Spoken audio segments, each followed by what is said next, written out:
asifiwe. Haleluya. Maana yake ni hivi, kiwango cha kwako cha kumtambua Mungu ndio kitathibitisha kiwango cha matokeo yako kwa Mungu. Kiwango cha kwako cha kumtumia Mungu ndio kitathibitisha na kutofautisha kiwango cha matokeo yako baina ya Mungu. Haleluya.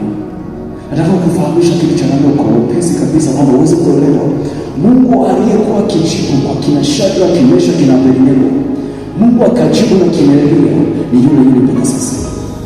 Lakini unaweza kujiuliza, je, kwa nini matokeo ambayo yalikuwa yanaonekana kwa kimelelea na mpaka sasa hivi hayaonekani? Unaweza kuelewa kwamba ni tofauti wa kuelewa Mungu na kuwa Mungu kudhibitika. Haleluya. Haleluya. Pointi namba moja nasema ukuu ni kuzidi au kwenda zaidi au kupitia katika ubora fulani. Maanake ukuu wa Mungu wake ni kitendo cha Mungu kudhibitisha au kudhibitisha katika viwango fulani. Haleluya. Bwana Yesu asifiwe. Pointi nyingine inasemeka hivi, ukuu wa Mungu na udhihirisho wa Mungu kwa mtu unategemea kiwango chake cha kujua Mungu. Ukuu wa Mungu na udhihirisho wa Mungu unategemea kiwango cha mtu kujua Mungu. Ukuu wa Mungu na udhihirisho wa Mungu unategemea kiwango cha kujua Mungu. Kitabu cha Mathayo sura ya 16 mstari wa 15, Biblia inazungumza ya kwamba akawaambia, nanyi mwaninena mimi ni nani? Simoni Petro akajibu akasema, wewe ndiwe Kristo mwana wa Mungu aliye hai. Sura ya 17. Yesu akajibu akamwambia, heri wewe Simoni Bariona, kwa kuwa mwili na damu havikufunuliwa bali Baba yetu aliye mbinguni. Sura ya 18. Nami nakuambia wewe ndiwe Petro, na juu ya mwamba huu nitalijenga kanisa langu, na wala milango ya kuzimu haitalishinda. Bwana Yesu asifiwe. Biblia imezungumza kwa habari za mahojiano baina ya Yesu pamoja na wanafunzi wake. Biblia imezungumza baina ya mahojiano aliyokuwa akizungumza Yesu pamoja na wanafunzi wake. Alichokuwa akizungumza Yesu kabla ya wanafunzi wake, alikuwa akitafuta ni uelewa wa wale wanafunzi. Akawaambia hivi, nyie wanafunzi nimekaa na nyie muda mwingi. Akawaambia, nyie wanafunzi nimekaa na nyie muda mwingi. Akauliza, je, katika kipindi chote ambacho nilikuwa nakaa na ninyi mlikuwa mnanitambua mimi kama nani? Haleluya. Akauliza hivi, katika kipindi chote ambacho nimekaa na ninyi mlikuwa mnanitambua mimi kama nani? Ndio maana akauliza Petro, akauliza wanafunzi wote kwa ujumla ya kwamba, je, ninyi mwaninena mimi kama nani? Maanake Yesu alichokuwa akitafuta kwa wanafunzi wake ni fikra ya ndani ya wanafunzi, wanamtambua Yesu kama nani. Haleluya. Haleluya. Tazama sura ya 15 amekuja kusema hivi, akawaambia ninyi mwaninena mimi kama nani? Maanake alichokuwa akikitafuta kwa wale wanafunzi ni udhibitisho wa fikra zao zimembeba Yesu kama nani. Maanake walikuwa wakijiuliza au Yesu alikuwa anaelewa kabisa kwamba licha ya udhibitisho wake lazima wewe mwenyewe uelewe. Bwana asifiwe. Bwana asifiwe.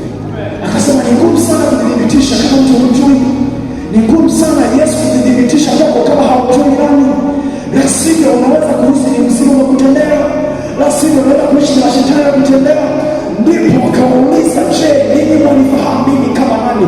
Maanake anatazama fikra zao, anatazama kilichopo ndani ya akili zao, zinamtambua anazungumza na mtu wa namna gani.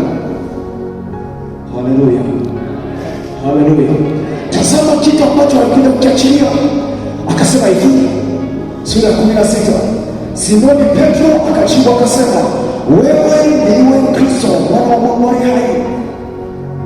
Bwana Yesu asifiwe. Tazama jibu kwa Petro aliachilia kwa Yesu. Akamwambia hivi, wewe ndiwe Kristo mwana wa Mungu aliye hai. Na sura ile ya 17 Biblia inasemaje?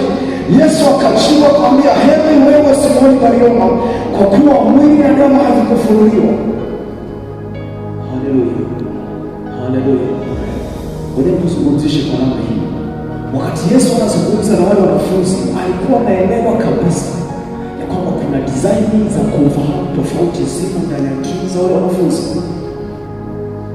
Bwana asifiwe. Yesu alikuwa anajua kabisa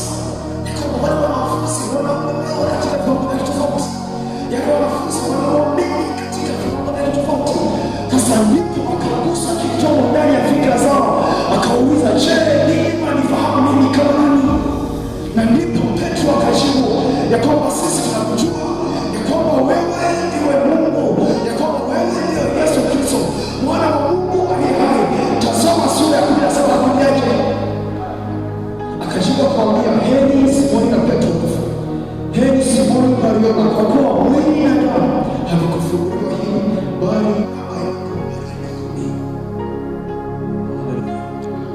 Haleluya. Sikiliza, tutazamishe kitu cha namna hii. Wakati Yesu anawauliza wale wanafunzi wake, wakati Simoni na mshiriki Simoni na Biblia inazungumza, akamwambia kwamba wewe ndiwe Kristo. Akamwambia wewe ndiye Yesu, wewe ndiye Kristo, mwana wa Mungu aliye hai. Tazama jibu ambalo Yesu alimwambia, akamwambia kwamba nimejua ya kwamba Simoni wanielewa, nimejua ya kwamba wewe unanijua.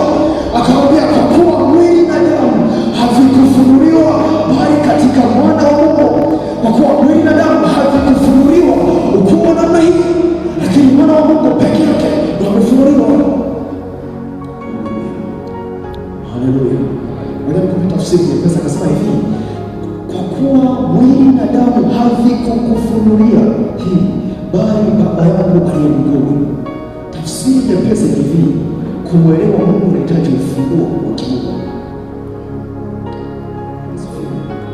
Ngoja nizungumze kwa maana hii. Kumwelewa Mungu inahitaji ufunguo.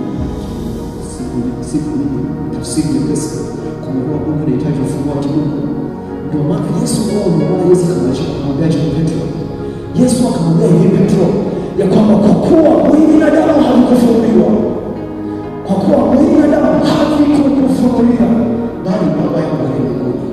Maana Yesu anakuthibitishia ya kwamba mwili na damu havikueleza, mwili na damu hakuthibitishia mimi ni nani,